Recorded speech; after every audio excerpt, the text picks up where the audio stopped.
So growing up, for most of my life, I was around a world that felt empty. I was raised by and a part of a world that felt empty and devoid of meaning or purpose. I would say that the first 22 years of my life, I didn't really have any, something real around me. And what I mean by that is that most of my connections were inauthentic, surface level.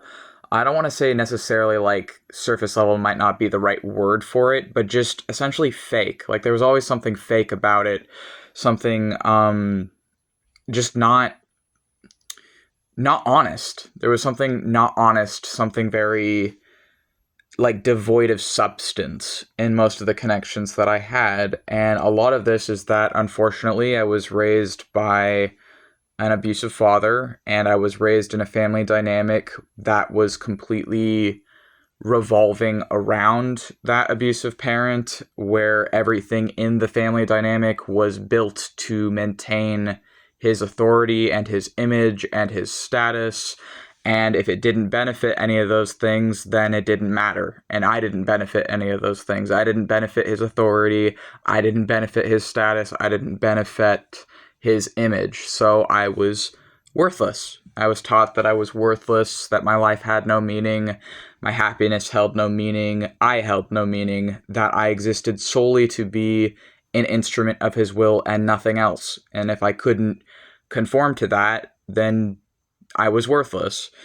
And I couldn't conform to that. I'd always been somewhat rebelling against that, but it was always, I couldn't say no. There was no room for no. There was no listening to no. He wouldn't take no. So I just survived it and put up with it.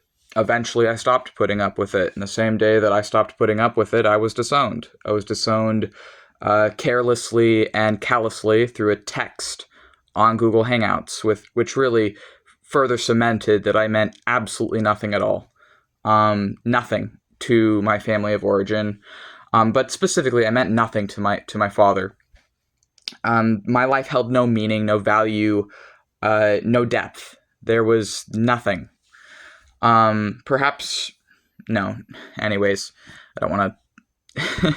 I was thinking of, had a sudden thought about some of the symbolism in that reminded me a bit of like different symbolisms with different demons in sorcery that I'm interested in the mythology of. But essentially, my connections in my family were very much inauthentic.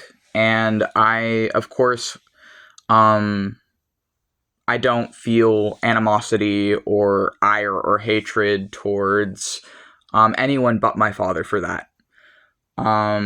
That said, I can't really emotionally confide or be my full self around anyone in my family of origin, but I don't hold that ire towards anyone but him. And then the friends that I had for most of my life, or the friendships that I would form, were also very substanceless. Were very just, I don't know, like there was a few that were real, but a lot of it was just people using me that I didn't want to see for what it was. A lot of it was just people taking advantage of me, trying to get something from me, trying to, pretend to be my friend, but they don't actually care about me. And it was really painful and really hard for a long time. And I think that it stopped being as painful when I was diagnosed with autism and started to learn about my autistic brain. Another thing that really helped was unmasking my plurality of consciousness, being diagnosed with DID. About a year after I was disowned helped. And when I was disowned, that also helped because that forced me to learn to take care of myself. Either you learn to take care of yourself or you end up homeless, which unfortunately many queer and disabled people do end up homeless in the USA. And if you're not aware of that, well, hopefully, hearing a queer and disabled person inform you of that, you might look into it. But yeah, I either learned to survive on my own or not. And luckily I was fortunate enough I was able to get on SSI for my disabilities and avoid homelessness that way. I also moved in with strangers multiple times. I lived in unsafe environments. I lived with people that were abusive and other things, and that was some dark periods of my life. And I moved in with people I thought were my friends that weren't my friends multiple times, and I've essentially faced a lot of suffering in my life and a lot of just kind of fakeness and a lack of honesty, a lack of authenticity. So I think that my response to the trauma that I faced in my life, and obviously, well, I don't want to say obviously, but I will say that even though I specify that the worst of it was the first 22 years of my life, because that's how long my biological father was in my life, I have faced trauma since being disowned. I have gone through things in my life within the last 3 years as well. But even though a lot of those things have been devastating for me, none of it has hurt me as much as my father already hurt me. I don't really feel comfortable going into some of the specifics because a lot of the harm that I've faced in the last 3 years, some of it has been sexual abuse and other things that is really hard to open up about. But I will say that none of what I've endured in the last few years has even held a candle to the pain of the emotional abuse that I went through just being that man's son. And really the best thing he ever did for me was to disown me because it set me free from his abuse, even if it hurt like hell at the time and was absolutely and utterly agonizing. At the time. In retrospect, I'm grateful for it. In retrospect, like years later, I am genuinely very grateful that I was disowned because it set me free from his harm. And it ensured that I would never have to put up with his abuse ever again.